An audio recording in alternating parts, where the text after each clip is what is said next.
አሁን ሄሮድስ መጀመሪያ ያዕቆብን በሰይፍ አስገደለው፣ አሰየፈው ይላል እና አሁን አይሁድ ደስ አሰኛቸው። አይሁድ ደስ አላቸው። ያዕቆብ ማለት የዮሐንስ ወንድም ነው እና እሱ ሲሰየፍ አይሁዶች ምን አላቸው? ደስ ተሰኙ። አይሁዶች ደስ ስለተሰኙ ያንን አየና ዋናውን አሁን ደግሞ ጴጥሮስን ይዞ እስር ቤት አስገቡ እና ወቅቱ የቂጣ በዓል ነበረና ያ ግርግር ስለነበር በግርግር ወቅት እሱ ነገር አንድ ነገር ባደረገው ምናልባት ሁከት እንዳይነሳ ፈልጎ ከግርግሩ በኋላ የፋሲካው የቂጣው በዓል ካበቃ በኋላ ሊያስፈርድበት አስቦ ነበርና አራት አድርገው እንዲጠብቁት ለአራት ፈረቃ 16 ወታደር ለአንድ ሰው ለአንድ እግዚአብሔር ሰው ሽጉጥ ላልያዘ ሰው እና 16 ወታደር ሁለት እየሆኑ እንዲጠብቁት ለአራት ፈረቃ አሳልፎ ሰጠው ይላል እና ጴጥሮስን በዛን ጊዜ እስር ቤት ገብቷል። ግን ቤተ ክርስቲያን ነጥቤ ይሄ ነው። ቤተ ክርስቲያን ግን ስለ ጴጥሮስ አጥብቃ ትጸልይ ነበር ይለናል። እግዚአብሔር ይመስገን። የጌታ ጸጋ ይብዛላችሁ ውድ የዩቲዩብ ቻናላችን ቤተሰቦች። ለቻናላችን ለዚህም ቪዲዮ አዲስ ከሆኑ ቻናላችንን ሰብስክራይብ እንድታደርጉ ጠይቃለሁኝ። ሰብስክራይብ ብቻ ሳይሆን ሌላም ጊዜ ደግሞ እንደዚህ አይነት ቪዲዮዎች እንዲደርሶት የኖቲፊኬሽን በትኑን እንድትጫኑ አደራላለሁ። በዚህ ቪዲዮ ደግሞ ከተባረካችሁ ቪዲዮውን ላይክ እንዲሁም ደግሞ ኮመንት በማድረግ የጌታችን የኢየሱስ ክርስቶስን የመንግስቱን ሥራ አብረውን እንዲሰሩ በዚህ አጋጣሚ ጥሬን አቀርባለሁ። እግዚአብሔር ይባርካችሁ፣ ጸጋ ይብዛላችሁ።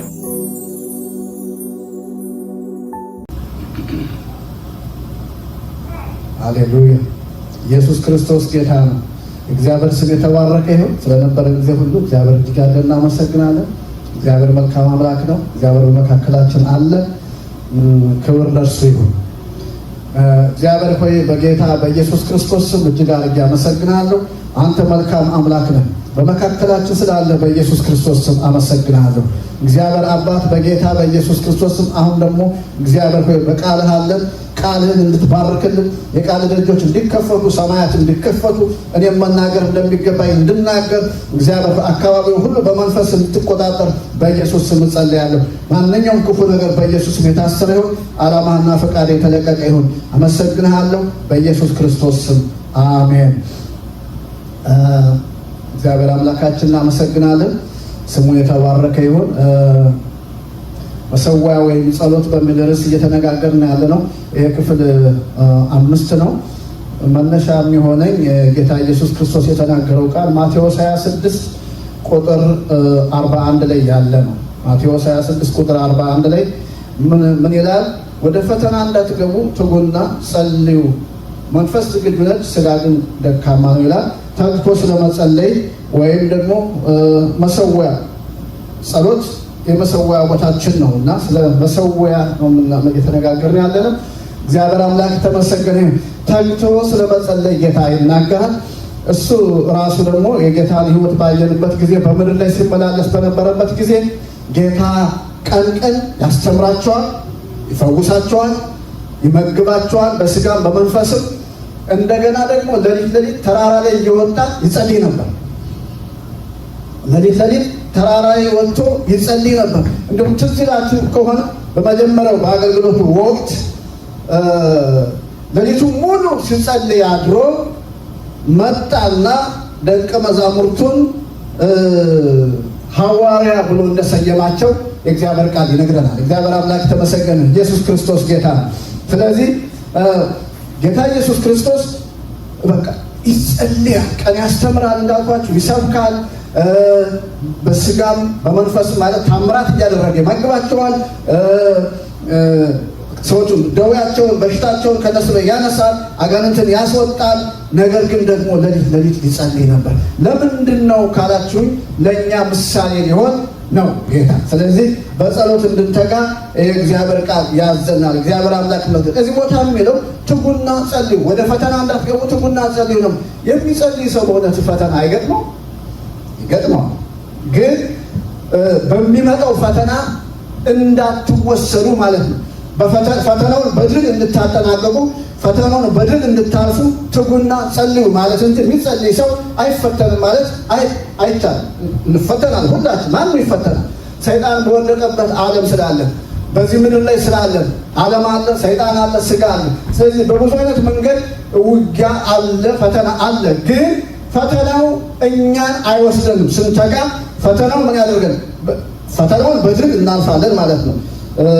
እና ይህንን ሀሳብ እንድትይዙልኝ ነው። እግዚአብሔር ይመስገን፣ ስሙ የተባረከ ይሁን።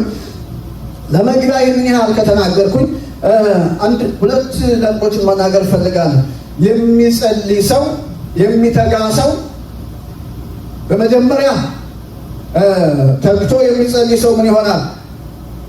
ግለሰብም ይሁን ቤተሰብም ይሁን ቤተክርስቲያንም ይሁን አገርም ይሁን በትጋት የሚጸልይ ሰው ያመልጣል፣ ያስመልጣል። አሜን። እግዚአብሔር አምላክ ተመሰገነ። ያመልጣል፣ ከክፉ ሁሉ ያመልጣል። ማምለጥ ብቻ አይደለም፣ ሌላውንም ያስመልጣል። አሜን። እግዚአብሔር አምላክ ተመሰገነ። ኢየሱስ ክርስቶስ ጌታ ነው። ተግቶ የሚጸልይ የጸሎት ግሩፕ ማምለጥ ብቻ ሳይሆን ያስመልጣል። ተግታ የምትጸልይ ቤተክርስቲያን ታስመልጣለች። አሜን። እግዚአብሔር አምላክ ተመሰገነ።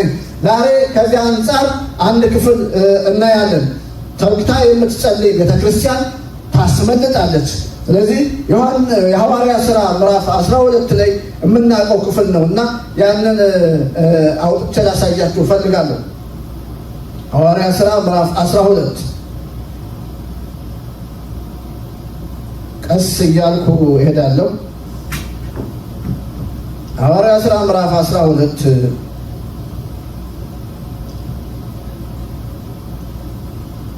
በዚያም ዘመን ይላል ንጉሥ ሄሮድስ አንዳንድ የቤተ ክርስቲያን አባላትን እያሳደደ ያስጨንቅ ነበር።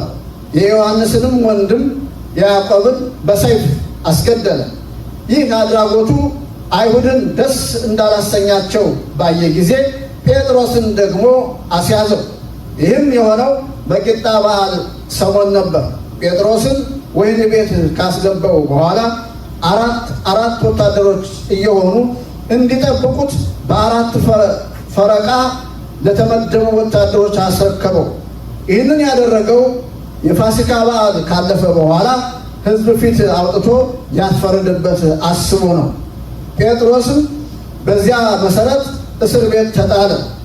ቤተ ክርስቲያን ግን ስለ እርሱ አጥብቃ ወደ እግዚአብሔር ትጸልይ ነበር። አያችሁ፣ አሁን ሄሮድስ መጀመሪያ ያዕቆብን በሰይፍ አስገደለው፣ አሰየፈው ይላል እና አሁን አይሁድ ደስ አሰኛቸው። አይሁድ ደስ አላቸው። ያዕቆብ ማለት የዮሐንስ ወንድም ነው እና እሱ ሲሰየፍ አይሁዶች ምን አላቸው? ደስ ተሰኙ። አይሁዶች ደስ ስለተሰኙ ያንን አየና ዋናውን አሁን ደግሞ ጴጥሮስን ይዞ እስር ቤት አስገቡ እና ወቅቱ የቂጣ በዓል ነበረና ያ ግርግር ስለነበር በግርግር ወቅት እሱ አንድ ነገር ባደረገው ምናልባት ሁከት እንዳይነሳ ፈልጎ ከግርግሩ በኋላ የፋሲካው የቂጣው በዓል ካበቃ በኋላ ሊያስፈርድበት አስቦ ነበርና አራት አድርገው እንዲጠብቁት ለአራት ፈረቃ 16 ወታደር ለአንድ ሰው፣ አሁን ለአንድ ለእግዚአብሔር ሰው ሽጉጥ ላልያዘ ሰው እና 16 ወታደር ሁለት እየሆኑ እንዲጠብቁት ለአራት ፈረቃ አሳልፎ ሰጠው ይላል እና ጴጥሮስን በዛን ጊዜ እስር ቤት ገብቷል። ግን ቤተ ክርስቲያን ነጥቤ ይሄ ነው። ቤተ ክርስቲያን ግን ስለ ጴጥሮስ አጥብቃ ትጸልይ ነበር ይለናል። እግዚአብሔር ይመስገን። ያቺ ቤተ ክርስቲያን ደግሞ በቤት ውስጥ በማርቆስ እናት ማርያም በምትባል በዚያች ሴት ቤት የሚጸለይ ጸሎት ነበር እና ኃይለኛ ጸሎት ይጸለይ ነበር በዚያ ቦታ እና ቀጣዩን ክፍል ስናይ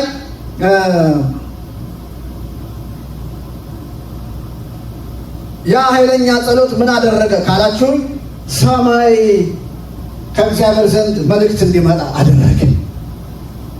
ያ ኃይለኛ ጸሎት ሰማይ እንዲከፈት መልስ ከእግዚአብሔር ዘንድ እንዲመጣ አደረገ።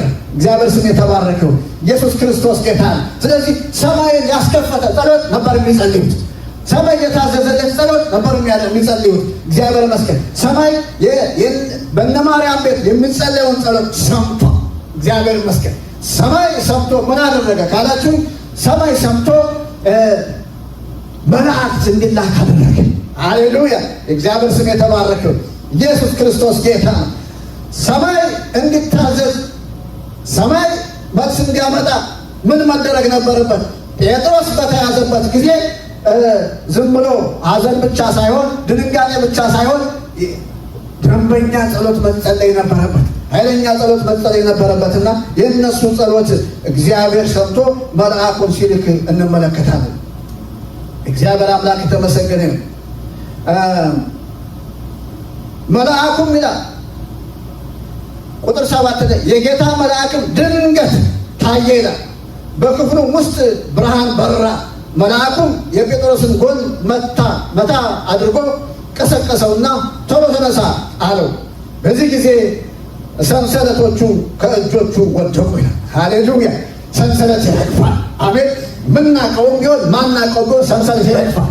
አሜን። የእግዚአብሔር ስም የተባረከ። ስውር ሰንሰለት ይረግፋል። ስውር እስራት ይበጠሳል። እግዚአብሔር ስም የተባረከ። ስለዚህ መታ አደረገውና ጎኑን ጴጥሮስ በጣም የሚገርመው የእግዚአብሔር ሰዎች የትኛውም ሁኔታ ውስጥ ይለፉ ልባቸው አይናወጥም። አሜን። እግዚአብሔር ይመስገን። ጴጥሮስ ያዕቆብ ተሰይፏል። ያዕቆብ እንደተሰየፈ አማን የሆነው ያዕቆብ ትናንትና አብሮት የነበረው እንደተሰየፈ ያውቃል። ያንን ያሰየፈ ሰው ነው የያዘው ሄሮድስ ደግሞ ምሕረት እንደሌለው ያውቃል። ጴጥሮስ ግን ቢኖርም ለጌታ ነው፣ ቢሞትም ለጌታ ነው። ሃሌሉያ! የእግዚአብሔር ስም የተባረከ። ስለዚህ ተዝናንቶ ነው የተኛው። ተኝቷል። ነገ ሞት እየጠበቀ ዛሬ እንቅልፍ። ክርስትና ማለት ይሄ ነው፣ ያለ ስጋት መኖር። አሜን። ዘመኑ ክፉ ነው፣ ወቅቱ ክፉ ነው። ግን እኛን ግን የሚጠብቀን አይተኛም። እኛ ግን ያለ ስጋት እንኖራለን። የሚያኖረን ጌታ ነው። መኖሪያ የዘላለም አምላክ ነው። የዘላለም ክንዶች ደግሞ ከአንተ በታች ናቸው። ስለዚህ እግዚአብሔር ከእኛ ጋር ነው። እግዚአብሔር ያኖረናል። ስለዚህ ያለ ስጋት እንኖራለን። አሜን። ጴጥሮስ ተኛ። አያችሁ፣ ሁለት ወታደሮች ውጭ አሉ። ሁለት ወታደሮች አንዱ በጎን አንዱ በቀኝ አንዱ በግራ አሉ። ምንም ነገር የለውም እንዳልኳችሁ። ጴጥሮስ ምንም ነገር ሽጉጥ እንኳን ብርቱ የለም፣ ሊይዝም አይችልም። የእግዚአብሔር ሰው ነው። ካለው ቃል ብቻ ነው።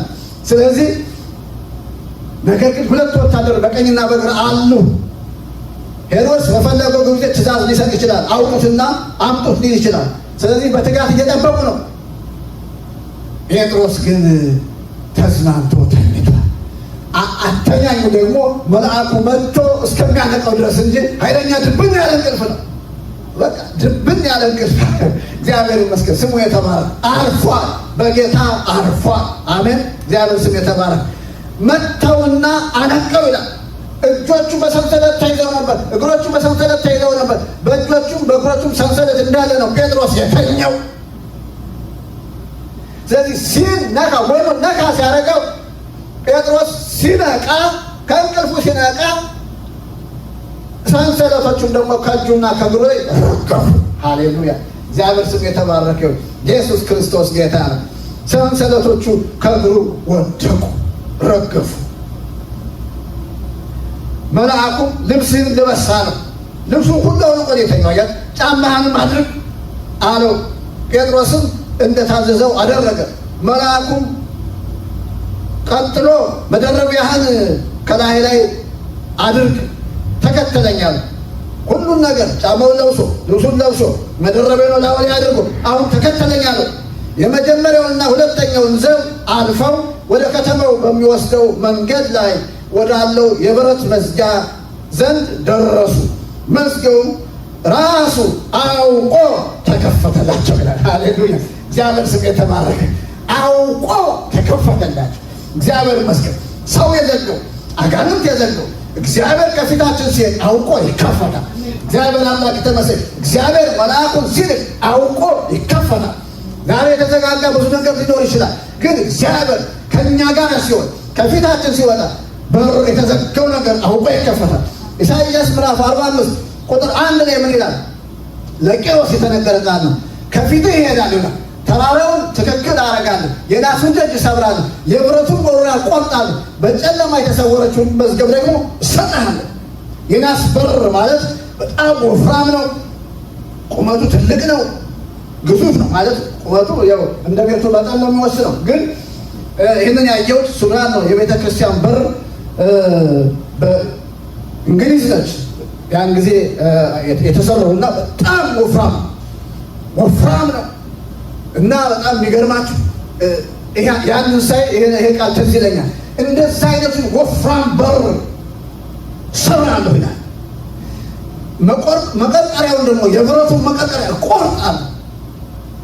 በቃ በእኛ ፊት የተዘጋ እንደዛ የበረታ የጠነከረ ነገር የሚኖር እግዚአብሔር ከፊት ሰብረዋል። አሜን፣ እግዚአብሔር ይመስገን። መቀርቀሪያውን ደግሞ ይቆርጠዋል። ከዛስ በዚህ ብቻ አላቆመም። በጨለማ የተሰወረችውን መዝገብ ደግሞ ሰጣል። ሃሌሉያ፣ እግዚአብሔር ይመስገን። ጠላት ሰውሮ ያስቀመጠው አያችሁ። ጠላት የናስ በር ዘግቶ በናስ በር ዘግቶ በብረት በሆነ ቆርቆሮ እንደገና ደግሞ አያችሁ ለእኛ የሚገባውን ነገር አያችሁ የተሰወረ ነገር ለእኛ እግዚአብሔር ያስቀመጠውን መዝገብ ሀብት በሉት ጠላት ሸፍኖ አስቀምጧል። እግዚአብሔር ግን ከፊት ይሄድና ያንን የናስ በር ሰብሮ የብረት መውሪያ ቆርጦ ጨለማውን ገፎ ለእኛ በረከትን ይሰጣል። አሜን፣ እግዚአብሔር ይመስገን። እግዚአብሔር እንደዛ ነው የሚያደርገው። የእግዚአብሔር ስም የተባረከ ነው። ስለዚህ ጴጥሮስን አወጣው። ጴጥሮስ ተከትሎት ከእስር ቤት ወጣ። ነገር ግን ራእይ የሚያይ ይመስለው ነበር እንጂ መልአኩ የሚያደርገው ነገር በእውነት መሆኑን አላወቀም ነበር። አያችሁ፣ ሁለተኛው ላይ ነው ፖይንት እዚህ ጋር ነው። ጴጥሮስ ምን እየሆነ እንደሆነ አላወቅም። ራእይ የሚያይ ነው የሚመስለው። በድሮ ትርጉም ህልም ይመስለዋል ይላል።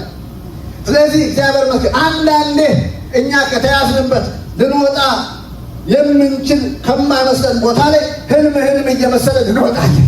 አሜን፣ እግዚአብሔር ይመስገን። ይሄ ልታለፍ የማይመስለውን ነገር ህልም እየመሰለ እናልፈዋለን። አሜን፣ እናልፈዋለን። አልፎ እናወራለን። ትዝ አይላችሁም? አንዳንዶች ነገሮች አልፈናቸው ህልም እየመሰሉን ዛሬ እንደገና ዞር ብለን ስናወራቸው ለእግዚአብሔር ክብር እንደዚያ አሁንም ደግሞ ከከበበን ነገር ከተያዝንበት ነገር ህልም እየመሰለን አልፈነው እንሄዳለን። አሜን፣ እግዚአብሔር አምላክ የተመሰገነ። ጴጥሮስ ህልም መሰለ። ከሄሮድስ መውጣት ህልም እንጂ እውነት አይመስልም። ያ የተቆላለፈ በአራት ወታደር የሚጠበቅ በትልቅ የብረት መዝጋ የተዘጋ ከዛ መውጣት ለጴጥሮስ ህልም እንጂ እውን አይመስልም። እግዚአብሔር ሲሰራ ሁልጊዜ እንደዛ ነው። እኛን ያስገርመናል። ለምን? እግዚአብሔር ነዋ፣ በራሱ ኃይል ነዋ፣ በራሱ ችሎታ ነዋ የሚሰራው። ስለዚህ ጴጥሮስ ህልም እየመሰለው ወጣ። የመጀመሪያውና ሁለተኛውን ዘብ አለፈ። ወደ ከተማይቱ በሚወስደው መንገድ ላይ ወዳለው የብረት መዝጊያ ደረሱ። መዝጊያውም ራሱ አውቆ ተከፈተላቸው።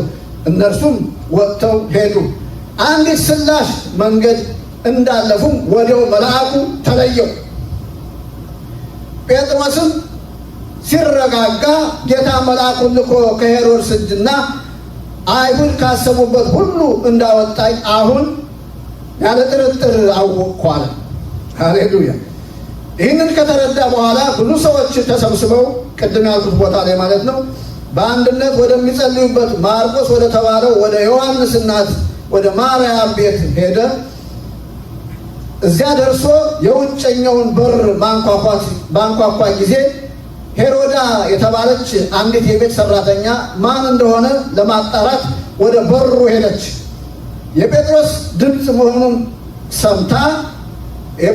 መሆኑን በሰማች ባወቀች ጊዜ በጣም ከመደሰቷ የተነሳ በሩን ሳትከፍት ሩጣ በመመለስ ጴጥሮስ በበሩ ላይ ቆሞ እንደሚገኝ ተናገረች።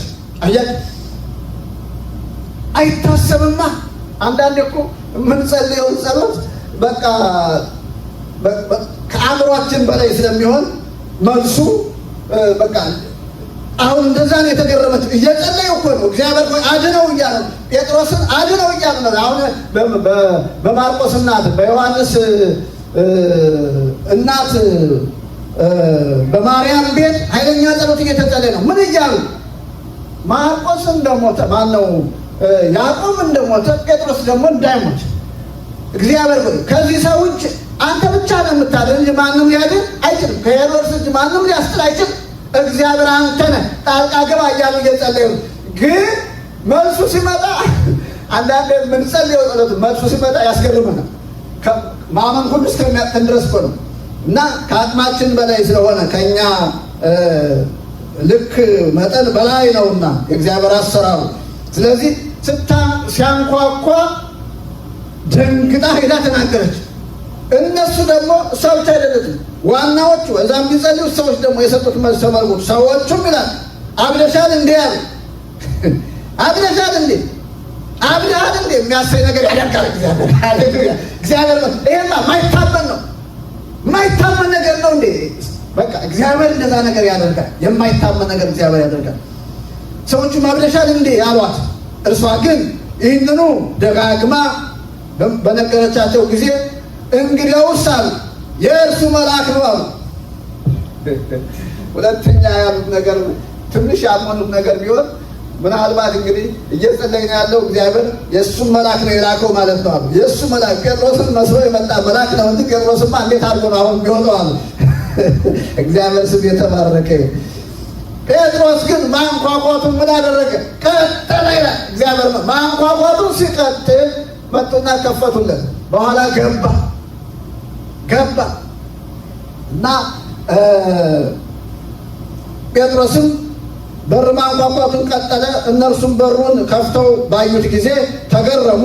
እርሱም ዝም እንዲሉ በእጁ ጠቅሶ ጌታ ከእስር ቤት እንዴት እንዳወጣው አስረዳቸው።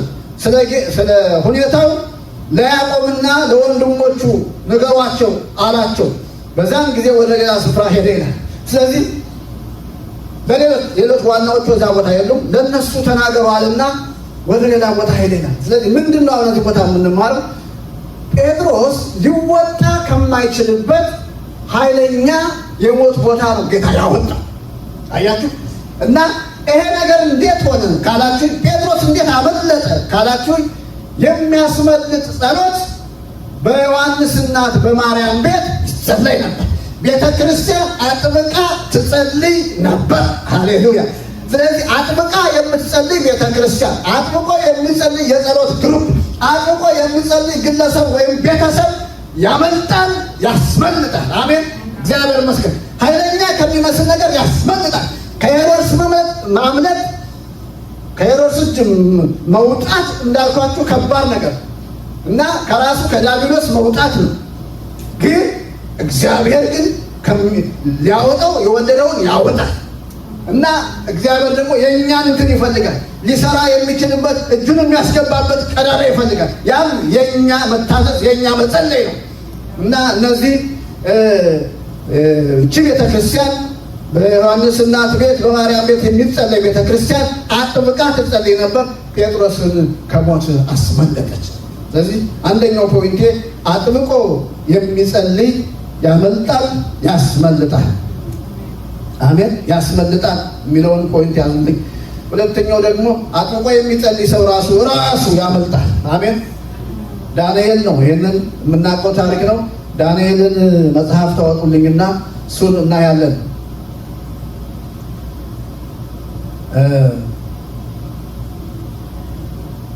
ዳንኤል ምዕራፍ 6 ቁጥር 1 ጀምሮ ማለት ምዕራፎቹን እዳስሳቸዋለሁ በሙሉ 28 ቁጥር ያለው ምዕራፍ ነው እና የዳንኤልን ታሪክ እንደምናውቀው በዳሪዮስ ዘመነ መንግስት ነው። ዳሪዮስ በመንግስቱ በ120 አገሮች ላይ ነው የሚገዛው። እሱ እየገዛ ባለበት ወቅት ገና ንግስና ሲጀምር 120 መሳፍንት በ120 አገሮች ላይ ሾመ ይላል። 120 መሳፍንት በ120 አገሮች ላይ ሾመ። እነሱ ደግሞ ስራውን እንዲያቀሉለት ማለት ነው። እና በሌላ ደግሞ ሶስት ልኡካኖች ከሱ በታች ሆነው ነገሩን መንግስቱን እንዲያስተዳድሩ እንዲረዱት ደግሞ ሾመ ይላል።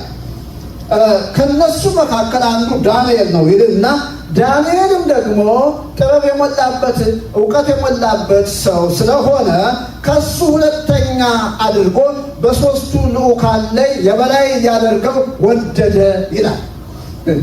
በጣም የሚገርም እኮ ነው። ዳንኤል ከምርኮ የመጣ ምርኮኛ ነው። እግዚአብሔር ግን በቃ ከሱ ጋር ስለሆነ በቃ እንዲህ አይነት የክብር ቦታ ሲሰጠው እንመለከታለን። እና 120 አገር ላይ ነው። 120 መሳፍንት ተሹመዋል። 3 ልዑካን ተሹመዋል። ከ3ቱ አንዱ ነው። እሱ ደግሞ ከ3ቱ በላይ ሊሆን ነው። አሁን የመንግስቱ ሁለተኛ ሊሆን ነው። በዚህ ጊዜ ምን ሆነ? እነዚያ 3 ልዑካኖች 2ቱ ልዑካኖች ቀኑበትና በሱ ላይ ስበብ መፈለግ ጀመሩ። ስበብ ሲፈልጉ በጣም የሚገርመው ነገር እንከን ሲፈልጉ በስራው የተከታተሉ እንግዲህ አንድ መስሪያ ቤት ነው የሚሰሩ፣ አንድ አይነት ስልጣን ነው ያላቸው። ሲከታተሉ ነቀፋ ሊያገኙበት አልቻሉም ይላል። እኔ እኮ በጣም ነው የሚገርመኝ። እና ምክንያቱም ምንድን ነው ስትሉኝ፣ አንደኛው ዳንኤል ጠንቃቃ ነበር ይላል። ጠንቃቃ ነበር፣ በስራው ጠንቃቃ ነበር፣ አስተውሎ የሚያደርግ ነበር ይላል። ሌላ ሁለተኛው እግዚአብሔር ራሱ ሸፍኖት ነው ብዬ ነው የማስበው። እግዚአብሔር ሲከልል፣ እግዚአብሔር ሲሸፍን እንጂ ሰው እኮ የፈለገ ጠንቃቃ ቢሆን የሆነ እንከን ለሚፈልግ ሰው እነዚህ ሰዎች ደግሞ ቀላል እንከን ፈላጊዎች አይደሉም። ምክንያቱም እውቀቱ አላቸው፣ በሱ ልክ ናቸው እና ሊያገኙ ከፈለጉ የሚያገኙበት ብዙ ነገር ሊኖር ይችላል። ግን እግዚአብሔር ከከለለ ደግሞ ከለለ ነው። አሜን። እግዚአብሔር ሸፈነው። ስለዚህ ዳንኤል ራሱ እግዚአብሔርን የበላይ አድርጎ የሚኖር ሰው ነው። መጀመሪያ ለስልጣን ሲመለመሉ የሆነውን ነገር ታስታውሳላችሁ አይደል? እና በቃ እንትን ለመንግስት ስራ ሲታጩ ጮማ ለመንግስቱ የሚቀርበውን ነገር እንዲቀርብላቸው ትእዛዝ ተሰጥቶ ነበር። ዳንኤል ግን አይሆንም አለ። ሲድራቅ ሚሳቅ አብደናጎ ባሉበት ጋር ሁሉ ማለት ነው። አይሆንም እንዲህ ያለ ነገር በልተን አናውቅም እኛ። እና ያንን አስተናጋጁን ለመነው፣ እኛም ባሪያዎችን ጥራጥሬ ስጠን፣ እንደዚህ አይነት ነገር በልተን አናውቅም፣ የሚያረግስ ነገር በልተን አናውቅም። እና አይ ከነሱ ቀንሳችሁ ከስታችሁ ብትገኙ ሳል ግን የለም ፈትነናል ለ10 ቀን። አያችሁ አሁን በሌላ ሀገር ነው ያሉት። የሚያያቸው ሰው የለም። ያሉበት ቦታ የሚያጓጓ ነው፣ የሚበላው የሚያጓጓ ነው፣ የሚለበሰው የሚደረገው ቤተ መንግስት ነው። እና ዳንኤል ግን እግዚአብሔር ያያል ይላል። በጣም ደስ ይላል። እግዚአብሔር ያያል። አዎ በሀገራችን አይደለንም። አሁን የሚያየን ሰው የለም። የፈለገውን ብንመጣ የሚያየን ሰው የለም። የሚከሰን ሰው የለም። ህግ ቦታ የሚያመጣን የሚወስደንም የለም። ግን እግዚአብሔር አለ። በስፍራ ሁሉ ያለ እግዚአብሔር አለ። ስለዚህ እኛ ይህን አንበላም አለ። እግዚአብሔር አይከብርበትም በዚያ። ስለዚህ በቃ ጮማ ከበሉት ጋር እኛ እኩል ሁነን እንገኛለን፣ እንዲሁም አብሮብን እንገኛለን ብሎ ወሰነ እና እሺ ብሎ አስተናጋጁም ያ የምግብ ቤቱ እንትን ኃላፊ ፈተናቸው ይላል። ለ10 ቀን ከ10 ቀን በኋላ ሲተያዩ ጮማ የበሉት ምርጥ ወይ ጠጅ እየጠጡ የነበሩት እነዚያ የመንግስት ምግብ ሲበሉ የነበሩት ሰዎች አመድ መስለው እነ ዳንኤል እነ ሲድራቅ ሚሳቅ አብደናጎ ግን አምሮባቸው አሜን ለምልመው አሜን እግዚአብሔር ይመስገን በቃ የሚያምሩ ሁነው ሲያቸው በቃ ቀጥሏል። እና ዳንኤል እንደዚህ ነው ለማለት ነው። ከመጀመሪያው እንደዚህ አይነት ሰው ነው እና አሁንም ለዳንኤል ክብሩ እግዚአብሔር ነው። ስለዚህ እግዚአብሔር ደግሞ ዳንኤልን አክብሮታል። ስልጣንም እዛ ድረስ አድርሶታል። እንግዲህ ከመንግስት ሁለተኛ ነው። ጥበብም እውቀትም ሞልቶበታል እና እንከን ሲፈልጉ ደግሞ ሊያገኙበት አልቻሉም። ሸፍኖታል። አሜን እግዚአብሔር ይመስገን። ያከብሩን አከብራለሁ አይደል የሚለው እግዚአብሔር ይከልላል። አሜን እግዚአብሔርን በሰጠን ዘመን እግዚአብሔር እናከብራለን፣ እሱ ደግሞ ያከብረናል። አሜን እግዚአብሔር ስም የተባረከ ሃሌሉያ። ያከበሩኝን አከብራለሁ፣ የናቁኝ ይናቃሉ፣ ይህ የኔ ባህሪ ነው አይሆንልኝም ነው የሚለው። እንደዛ ነው ያለው እና እግዚአብሔር ይመስገን ስሙ የተባረከው እና እግዚአብሔር ከለለው። መጨረሻ ላይ በቃ ከሚያመልከው ከአምላኩ ሕግ በቀር ሌላ ነቀፋ ልናገኝበት አንችልም አሉ። እሱ መስኮቱን ወደ ኢየሩሳሌም ከፍቶ ሁሌ በቀን 3 ይጸልያል። ቢደክመው ምንም ቢል በስራ ቢዚ ቢሆንም ኃይለኛ ስራ ነው የሚሰራው። በስራ ቢዚም ቢሆን በቀን 3 ሰዓቱን ጠብቆ እግዚአብሔርን ያከብራል፣ ይጸልያል።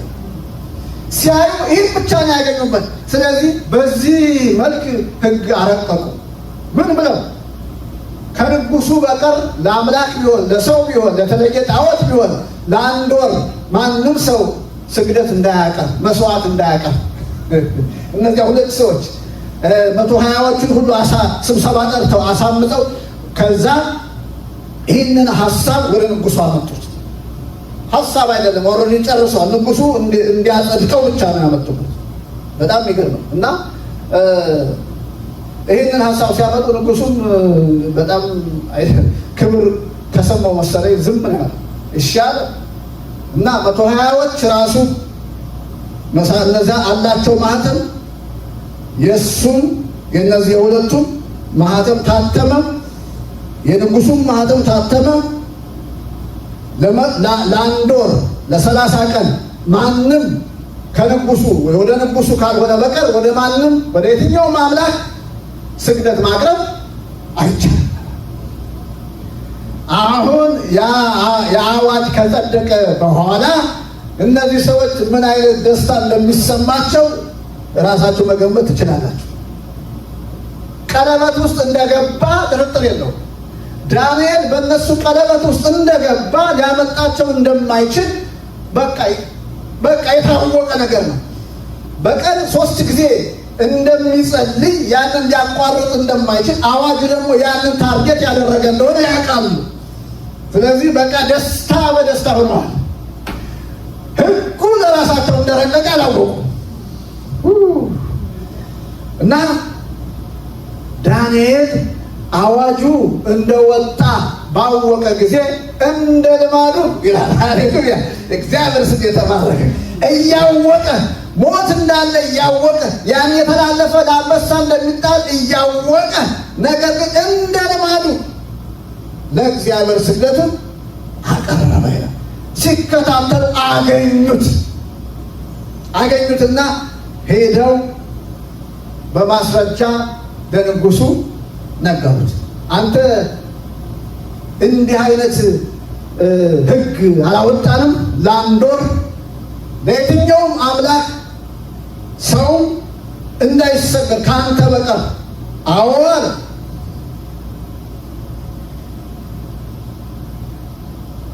እስቲ ከዳንኤል ልጀምር። ቁጥር 10 ላይ ዳንኤልም አዋጁ እንደወጣ ባወቀ ጊዜ ወደ ቤቱ ሄዶ መስኮቶቹን በኢየሩሳሌም አንጻር ተከፍተው ባሉበት በሰገነቱ ቀድሞ ያደርግ እንደነበረው በቀን 3 ጊዜ ተንበርክኮ ጸለየ፣ አምላኩንም አመሰገነ ይላል። ሰዎቹም በአንድ ላይ ሂደው ዳንኤልን ሲጸልይና አምላኩን ሲያመሰግን አገኙት። ወደ ንጉሱም ሂደው ንጉሥ ሆይ በሚቀጥሉት 30 ቀናት ማንም ሰው ወደ አንተ ካልሆነ በቀር ወደ ሰውም ሆነ ወደ ማንኛውም አምላክ ቢጸልይ በአንበሶች ጉድጓድ ውስጥ እንደሚጣል አዋጅ አውጥተህ አልነበረምን? ሲሉ እርሱ ስላወጣው አዋጅ ጠየቁት። ንጉሱም አዋጁ እንደማይሻረው እንደ ሜዶንና እንደ ፋሬስ ሕግ የጸና ነው ሲል መለሰላቸው። አላወቀም ንጉሱ። እነርሱም ንጉሱን ንጉሥ ሆይ ከይሁዳ ምርኮኞች አንዱ የሆነው ዳንኤል አንተም ሆነ በጽሑፍ ያወጣኸውን አዋጅ አያከብርም፣ አንተንም አያከብርም፣ ጽሑፉን ያወጣኸውን አዋጅም አያከብርም። አሁንም በቀን 3 ጊዜ ወደ አምላኩ ይጸልያል አሉት። ንጉሱም ይህን በሰማ ጊዜ እጅግ አዘነ። ዳንኤልን ለማዳን ወሰነ። ፀሐይ እስክትጠልቅም ድረስ የተቻለው ሁሉ አደረገ። አያችሁ፣ አሁን ዳንኤል እንደሆነ መጀመሪያ አላወቅም። ታርጌቱ ለዳንኤል እንደሆነ አልገባውም ንጉሥ። ዳንኤልን በጣም ነው የሚወደው እና ዳንኤል እንደሆነ ባወቀ ጊዜ አዘነ።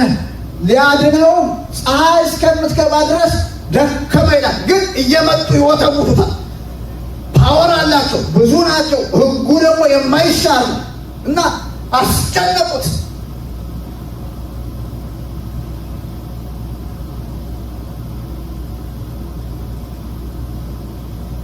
በጣም የሚገርም ነው። ስለዚህ ንጉሡ ትእዛዝ ሰጠ። እነርሱም ዳንኤልን አመጡት፣ ወደ አንበሶችም ጉድጓድ ጣሉት። ንጉሡም ይላል ዳንኤል ሁል ጊዜ የምታመልከው አምላክ ያድንሃል።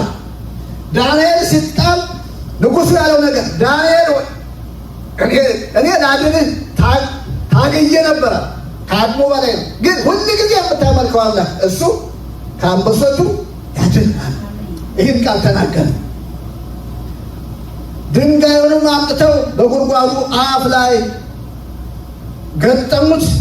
ንጉሡም በዳንኤል ላይ የተጻፈውን እንደማይለወጥ በራሱ ቀለበት ማኅተምና በመሳፍንቱ ቀለበቶች አተሙበት። ንጉሡም ወደ ቤተ መንግሥቱ ተመለሰ። በዚያም ሌሊት ይላል ምግብ ሳይበላ የሚያዝናናም ነገር ሳይቀምስ አደረ። እንቅልፍም ከእሱ ራቀ። ንጉሡ ወደ ቤቱ ሄደ። የተደረገው ሴራ ንጉሡን እንቅልፍ ነስቶታል። የዳንኤል ውድቀት እንደዚያ መሆን የማይገባው እንደሆነ ያውቃል ንጉሡ እና እንቅልፍ አጥቷል። ምግብ አልበላም። ድሮ የሚጠጣው መጠጥ አልጠጣም። ንጉሡ የሚዝናናበትን ነገር ሁሉ አላደረገም። እንቅልፍ ከሱ ራቀ። ሳይተኛ ነው ያደረው።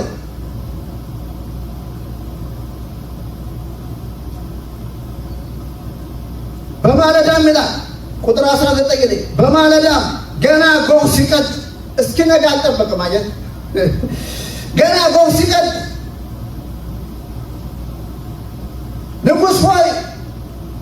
ንጉሡ ተነስቶ ወደ አንበሶቹ ጉድጓድ እየተጣደፈ ሄደ።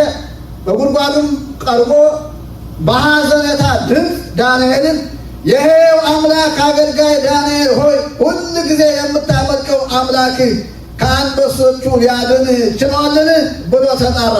ዳንኤልም እንዲህ ብሎ መለሰ፣ ንጉሥ ሆይ ለዘላለም ንገሥ። ንጉሥ ሆይ በፊትህ ቅን ሁኜ ስለተገኘው በአንተም ፊት በደል ስላልተገኘብኝ አምላኬ መልአኩን ልኮ የአንበሶቹን አፍ ዘጋ፣ እነርሱም አልጎዱኝም አለ። ሃሌሉያ! እግዚአብሔር አምላክ ይመስገን። አንተን አልበደልኩም፣ ቅንነት ተገኝቶብኛል። ንጉሥን አልበደልኩም፣ እግዚአብሔርንም አልበደልኩም። ስለዚህ እግዚአብሔር መልአኩን ልኮ የአንበሶቹን አፍ ምን አደረገ? ዘጋ፣ እነሱም አልጎዱኝም አለ። ሃሌሉያ! ሃሌሉያ! ሃሌሉያ! ንጉሡም ይላል በንጉሡም ትእዛዝ ዳንኤል በሐሰት የከሰሱት ሰዎች ከሚስቶቻቸውና ከልጆቻቸው ጋር አምጥተው በአንበሶቹ ጉድጓድ ውስጥ ጣሏቸው። ገና ወደ ጉድጓዱ መጨረሻ ሳይደርሱ አንበሶቹ ቦጫጨቋቸው፣ አጥንቶቻቸውን ሁሉ ሰባበሩ። ከዚያ በኋላ ንጉሡ ዳርዮስ በምድር ላይ ለሚኖሩ ሕዝቦች መንግስታትና ልዩ ልዩ ቋንቋ ለሚናገሩ ሰዎች ሁሉ እንዲህ የሚል መልእክት ጻፈ። ሰላም ይብዛላችሁ። በማንኛውም የመንግስቴ ግዛት ሰው ሁሉ የዳንኤልን አምላክ እንዲፈራና እንዲያከብር ይህን አዋጅ አውጥቻለሁ። እርሱ ለዘላለም የሚኖር የሕያው አምላክ ነውና መንግስቱም የማይጠፋ ለግዛቱም መጨረሻ የለውም። እርሱ ይታደጋል ያድናልም፣ በሰማይና በምድር ምልክቶችንና ድንቆችን ያደርጋል።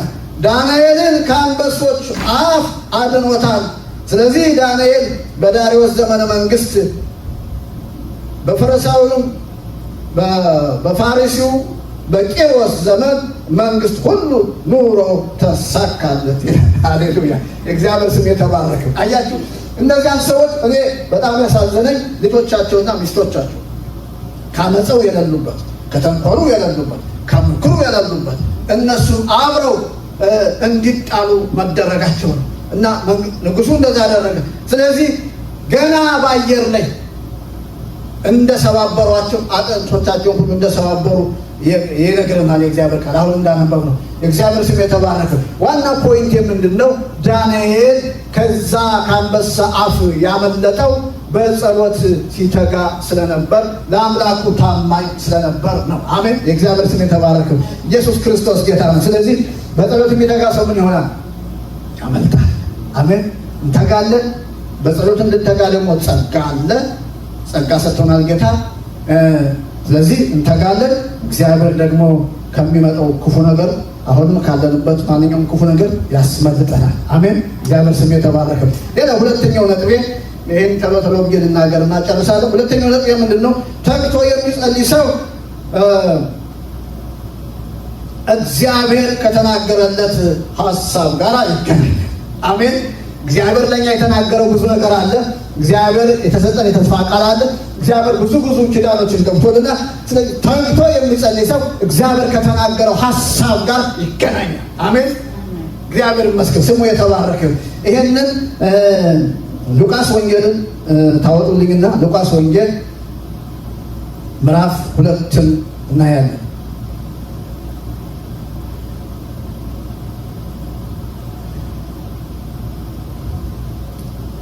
ሉቃስ ወንጌል ምዕራፍ 2 ቁጥር 21 የኢየሱስ ክርስቶስ ታሪክ ነው። ከዚህ ጋር የተገናኘ አንድ ሰው ሁለት ሰዎች መናገር እፈልጋለሁ። የመጀመሪያውን ሰው እሱን እናገራለሁ። ቁጥር 21 ጀምሮ አነባለሁ። ምዕራፍ 2 ሉቃስ ወንጌል ከ21 ጀምሮ 8 ቀን ሆኖት የመገረዣ ጊዜ ኢየሱስን ማለት ነው በተወለደ በ8ኛ ቀን ማለት ነው። 8 ቀን ሆኖት የመገረዣ ጊዜ ሲደርስ ከመጸነሱ በፊት መልአኩ ባወጣለት ስም ኢየሱስ ተባለ። በሙሴ ሕግ መሰረት የመንጻታቸው መቅደስ ይቅርታ የመንጻታቸው ወቅት በተፈጸመ ጊዜ ዮሴፍና ማርያም ሕፃኑን ለጌታ ለማቅረብ ወደ ኢየሩሳሌም ይዘውት ወጡ። ይኸውም በጌታ ሕግ ተባት ወይም ወንድ የሆነ በኩር ሁሉ ለጌታ የተቀደሰ ይሆናል ተብሎ እንደተጻፈ ለመፈጸምና ደግሞም በጌታ ሕግ 2 ዋኖሶች ወይም 2 የርግብ ጫጩቶች እንደተባለ መስዋዕት ለማቅረብ ነበር። በዛን ጊዜ ጻድቅና ትጉህ፣ ይህንን ሀሳብ ያዙልኝ። በዛን ጊዜ ጻድቅና ትጉህ የሆነ ስምዖን የሚባል አንድ ሰው በኢየሩሳሌም ይኖር ነበር። እርሱም የእስራኤልን መጽናናት የሚጠባበቅ እና መንፈስ ቅዱስ በላዩ ያደረ ሰው ነበር። ደግሞም የጌታን መሲህ ሳይ እንደማይሞት በመንፈስ ቅዱስ ተገልጦለት ነበር። እርሱም በዚህ ጊዜ በመንፈስ ተመርቶ ወደ ቤተ መቅደስ ገባ። የልጁም ወላጆች በሕጉ ልማድ መሰረት ተገቢውን ሊፈጽሙለት ሕፃኑን ኢየሱስን ይዘው በገቡ ጊዜ ስምዖን ተቀብሎ አቀፈው። ሃሌሉያ! እግዚአብሔርን እያመሰገነ እንዲህ አለ፣ ጌታ ሆይ ቃል በገባው መሰረት አሁን ባሪያህን በሰላም አሰናምተው። ዓይኖቼ በሰዎች ሁሉ ፊት ያዘጋጀውን ማዳን አይተዋልና፣ ይህም ለሕዝብ መገለጥን የሚሰጥ ብርሃን፣ ለሕዝብ ለእስራኤልም ክብር ነው። አባቱና እናቱም ስለ እርሱ በተነገረው ነገር ተገረሙ ይላል። ስምዖንም ባረካቸው፣ እናቱን ማርያምንም እንዲህ አላት፣ ይህ ሕፃን በእስራኤል ለብዙዎች መውደቅ እና መነሳት ምክንያት እንዲሆን ደግሞም ክፉ ለሚያሰሩበት መልእክት እንዲሆን ተወስኗል። የብዙዎችም ልብ ሀሳብ የተገለጠ ነው እንዲሆን የብዙዎችም ሀሳብ የተገለጠ እንዲሆን የአንቺም ነፍስ ደግሞ በሰይፍ ይወጋል እያለ ነገራቸው ማለት ነው። አሁን እዚህ ጋር ያለው ሀሳብ ዋና ፖይንቱ ምንድን ነው? ስምዖን የሚባል አንድ የእግዚአብሔር መንፈስ የሞላበት ትጉህ ጻድቅ ሰው ነበረ ይላል። በጣም ይሄ ሰው ትጉህ ነው፣ መንፈስ የሞላበት ነው፣ ጻድቅ ነው እና በጣም የሚገርማችሁ መሲሁን ሳይ እንደማይሞት በመንፈሱ ተረድቶ ነበር ይላል። አይ በጣም የሚገርም ነው። እግዚአብሔር ስም የተባረከ። ይሄ ሰው እንዳልኳችሁ ትጉህ ነው፣ መንፈስ የሞላበት ነው፣ ቅዱስ ነው እና መሲሁን ሳይ እንደማይሞት በመንፈሱ የተረዳ ሰው ነው። በጣም የሚገርም ነው እና አንድ ቀን እንግዲህ ይሄ ሰው ብዙዎቹን ልጆች አቅፏል። ብዙዎቹን ልጆች ሲመጡ ወደ ቤተክርስቲያን አቅፏል። ስለ ኢየሱስ ስለ መሲሁ የተነገረ ትንቢት አለ፣ ያውቃል። እንዲሁም ሳየው እንደማይሞት ሁሉ መልእክት ተቀብሏል እና አንድ ቀን ገና በማለዳ ወደ ቤተ መቅደስ ሲሄድ በመንፈስ ቅዱስ ተረድቶ ይላል። መንፈስ ቅዱስ ነገረው፣ ዛሬ ስትጠብቀው የኖርከውን ታገኘዋል። ሃሌሉያ! እግዚአብሔር አምላክ የተመሰገነ። ስትጠብቁት ከኖራችሁት ጋራ በትጋታችሁ ቀጥሎ እንጂ አንድ ቀን ድንገት ትገናኛላችሁ። አሜን! እግዚአብሔር አምላክ የተመሰገነ። መልእክት ይሄ ነው፣ ዋናው ፖይንት ይሄ ነው። ስትጠብቁት ከኖራችሁት ተስፋ አድርጋችሁ እግዚአብሔር ከተናገራላችሁ ሀሳብ ጋር አንድ ቀን ትገናኛላችሁ። መቼ? እየተጋችሁ ያንን ተስፋ ይዛችሁ ስትጠብቁት ከቆያችሁ አንድ ቀን እግዚአብሔር ታማኝ ስለሆነ አንድ ቀን እጃችሁ ውስጥ ያስገባል። አንድ ቀን ታቅፉታላችሁ እና ስምዖን አርጅቷል፣ ግን ይጠብቃል። ያንን ሳይ እንደማይሞት በመንፈሱ ተረድቷል። እግዚአብሔር ለእናንተ የገባላችሁን ተስፋ ሳታገኙት ሳታቅፉት አታልፉ። አሜን! እግዚአብሔር ይመስገን። ስለዚህ አንድ ቀን በማለዳ ወደ ቤተ መቅደስ ከመሄዱ በፊት ጌታ ምን አለ? በመንፈሱ ተናገረ። ዛሬ ስትጠብቀው የኖርከውን ታቅፈዋለህ። ሃሌሉያ! ሲሄድ ሌሎች ልጆችም እኮ ይኖራሉ። አቀፈ፣ ያንም አቀፈ፣ ያንም አቀፈ። እነዚህ ጋር ሲደርስ አወቀው ይላል። ሃሌሉያ! እግዚአብሔር ስም የተባለ አቀፈው እና ጌታ ሆይ አለ፣ አሁን ባሪያን በሰላም አሰናብት። ሃሌሉያ! እግዚአብሔር ስም የተባለ። ለምን? ዓይኖቼ ማዳንህን አይተዋል። በቃ ስጠብቀው የኖርኩትን አይቻል፣ አቅፌዋለሁ። እግዚአብሔር ይመስገን። ይሄ ለእስራኤል ክብር ነው አለ። ለማርያም ደግሞ ለአንቺ በነፍስሽ ሰይፍ ያልፋል። ቀላል አይደለም። ልጇ ነው ሲሞት ያየችው። ሰይፍ ማለት ያ ነው እና ግን ለእስራኤል ለብዙዎች መውደቅና መነሳት ነው። ግን ለእስራኤል ክብር ነው። መውደቅ መነሳት ማለት የተሰናከሉበት ስላሉ ነው። ኢየሱስን ተሰናክለውበታል። ግን ለተቀበሉት ግን ለእስራኤል ግን ክብር ነው። እግዚአብሔር ይመስገን። የእግዚአብሔር ስም የተባረከ። ስለዚህ ስምዖን አቀፉ። ትጉ ነበር። መንፈስ የሞላበት ሰው ነበር። ትጉ ማለት ይጸልያል፣ ይተጋል እና ጌታን አቀፈው። አሜን! እግዚአብሔር ይመስገን። የተነገረላችሁን ተስፋ እናንተ በትጋት ጠብቁ፣ ጌታ ያሳቅፋችኋል። አሜን! እግዚአብሔር ስም ይባረክ። እዚሁ ጫፍ ላይ አለች ደግሞ አንዲት ነቢይት ሴት። እሷንም ልጨምርላችሁና ጨርሳለሁ።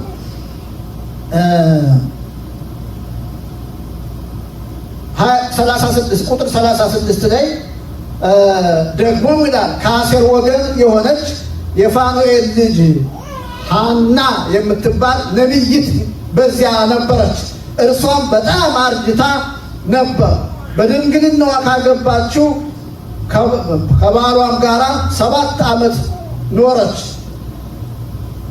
በዕድሜዋም 84 ዓመት እስኪሆናት ድረስ ቀንና ሌሊት ከቤተ መቅደስ ሳትለይ በጾምና በጸሎት የምታገለግል መበለት ሆና ቆየች።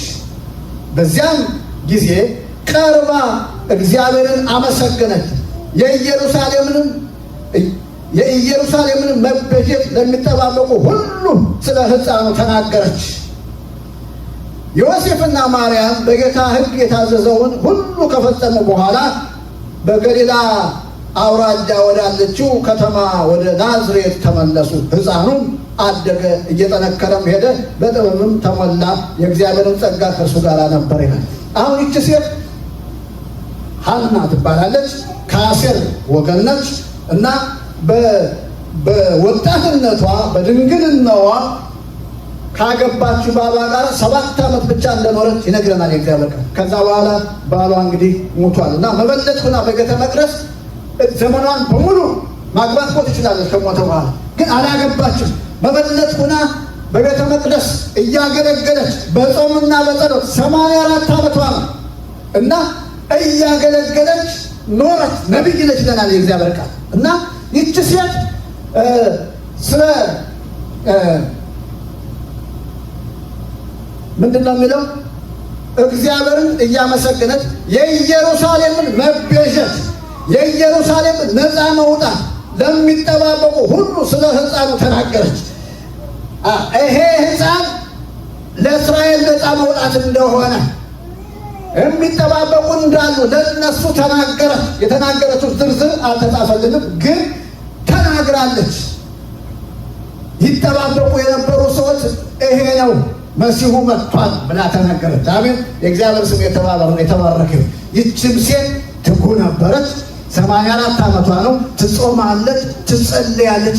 ግን መጨረሻ በእድሜዋ መጨረሻ ምን ያደረገች? ኢየሱስን አገኘችው፣ አቀፈችው። ለእሷ ብቻ ሳይሆን ለመጽናናትን ለሚጠባበቁ ሁሉ ተናገረች። አሜን። እግዚአብሔር ስም የተባረከ። ስለዚህ አትጠራጠሩ። እኛ በጸሎታችን እንተጋለን። እግዚአብሔር ለእኛ ያለውን ነገር እንቅፋትን ውስጥ ያስገባል። አሜን። እግዚአብሔር ይመስገን። ከክፉ ነገር እንጠበቃለን። እግዚአብሔር ደግሞ ለእኛ ያለውን ነገር እንቅፋትን ያስገባል። አሜን። እግዚአብሔር ስም የተባረከ ይሁን። ይህንን ሀሳብ ያዙ፣ እንጸልያለን። እግዚአብሔር ሆይ በጌታ በኢየሱስ ክርስቶስ ስም እጅግ አድርገን እናመሰግንሃለን። አንተ መልካም አምላክ ነህ። ቃልን ወደኛ ስላመጣልን አመሰግንሃለሁ። ስምህ የተባረከ ይሁን። አባት ጌታቸው ሲመጣ ሲተጉ የሚያገኛቸው እነዚያ ባሪያዎች ብፁዓን ናቸው ተብሎ እንደተጻፈ አባት እንተጋለን። አንተ ደግሞ ጸጋን ሁሉ ታበዛልናለህ። እግዚአብሔር አባት በጌታ በኢየሱስ ክርስቶስም አባት በመሰዊያችን ላይ እግዚአብሔር ሆይ የጸሎትን መንፈስ እንድታመጣ ታድሶ እንዲሆን በኢየሱስ ስም እጸልያለሁ። ሁሉ ለአንተ ክብር ይሁን። አመሰግንሃለሁ በጌታ በኢየሱስ ስም አሜን።